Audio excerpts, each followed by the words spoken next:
श्री जगदम्बिकाय नमः। ओम ऐं ह्रीं क्लीं चामुंडाय विच्चे। श्रीमद् देवी भागवत महापुराण पूर्वार्ध प्रथम स्कंध अथ प्रथमो अध्याय। महर्षि शौनक का सूत जी से श्रीमद् देवी भागवत पुराण सुनाने की प्रार्थना करना। जो सर्व चेतना स्वरूपा आदिशक्ति तथा ब्रह्म विद्या स्वरूपिणी भगवती जगदम्बा हैं, उनका हम ध्यान करते हैं। वे हमारी बुद्धि को प्रेरणा प्रदान करें। शौनक बोले, हे पुरुषों में श्रेष्ठ तथा भाग्यवान सूत जी, आप धन्य हैं, क्योंकि संसार में अत्यंत दुर्लभ पुराण संहिताओं का आपने भली भांति अध्ययन किया है। हे पुण्यात्मनः, हे मानदः, आपने कृष्ण द्वैपायन व्यास रचित 18 महापुराणों का सम्यक अध्ययन किया है, जो पंच लक्षणों से युक्त तथा गूढ़ रहस्यों से समन्वित है और जिनका आपने सत्यवती पुत्र व्यास जी से ज्ञान प्राप्त किया है। हमारे पुण्य से ही आप इस उत्तम मुनियों के निवास योग्य दिव्य पुण्यप्रद तथा कली के दोषों से रहित क्षेत्र में पधारे हुए हैं। हे सूत जी, मुनियों का यह समुदाय परम पुण्यदायिनी पुराण संहिता का श्रवण करना चाहता है, अतः आप समाहित चित्त होकर हम लोगों से उसका वर्णन कीजिए। हे सर्वज्ञ, आप तीनों तापों दैविक भौतिक से रहित होकर दीर्घजीवी हो। हे महाभाग ब्रह्म प्रतिपादक देवी भागवत महापुराण का वर्णन करें।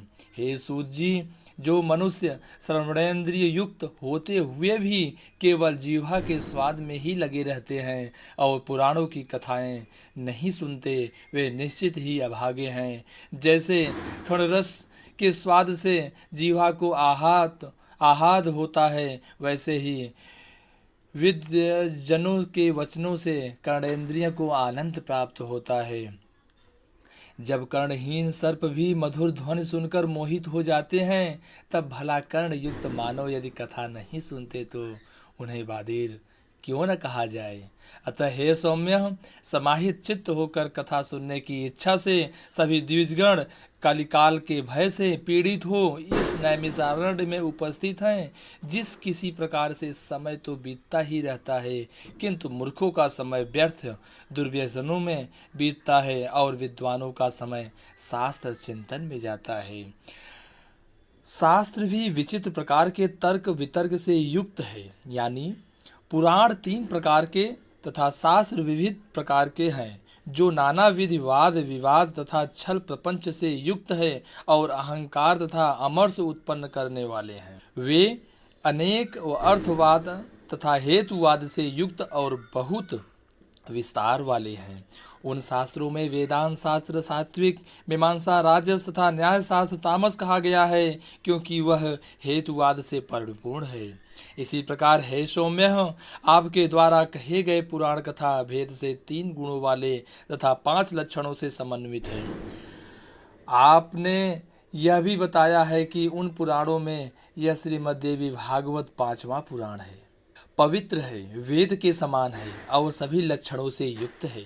उस समय आपने प्रसंगवश अत्यंत अद्भुत मुमुक्षु जनों के लिए मुक्तिप्रद मनोरथ पूर्ण करने वाले, धर्म में रुचि उत्पन्न करने वाले जिस पुराण को संक्षेप में कहा था, उस उत्तम पुराण को विस्तार पूर्वक कहिए।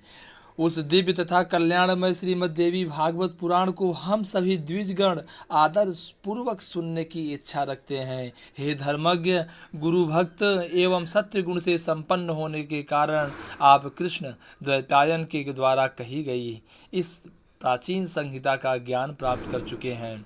जिस प्रकार देवता लोग अमृतपान करते हुए तृप्त नहीं होते, उसी प्रकार हम लोगों ने भी यहाँ आपके मुखार बिंद से निकली अन्यान्य कथाएं सुनी, किंतु अभी भी हम तृप्त नहीं हुए हैं।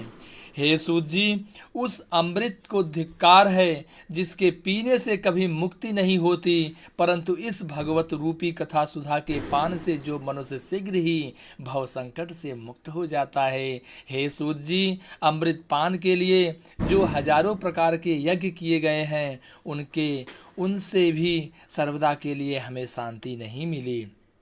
यज्ञों का फल तो केवल स्वर्ग है, यानी पूर्ण क्षीण होने पर पुनः स्वर्ग से मृत्यु लोक में लौटना ही पड़ता है। इस प्रकार निरंतर आवागमन के चक्र में आना जाना लगा रहता है। हे सर्वज्ञ त्रिगुणात्मक, काल चक्र में भ्रमण करते हुए मनुष्यों की ज्ञान के बिना मुक्ति कदापि संभव नहीं है। इसलिए सब प्रकार के रसों से परिपूर्ण तथा पूर्ण प्रद श्रीमद्देवी भागवत पुराण कहिए, जो पवित्र, मुक्तिदायक, गोपनीय तथा मुमुक्ष जनों को सर्वदा प्रिय है। महापुराण अष्टादश शास्त्र संहिता प्रथम स्कंद प्रथम अध्याय।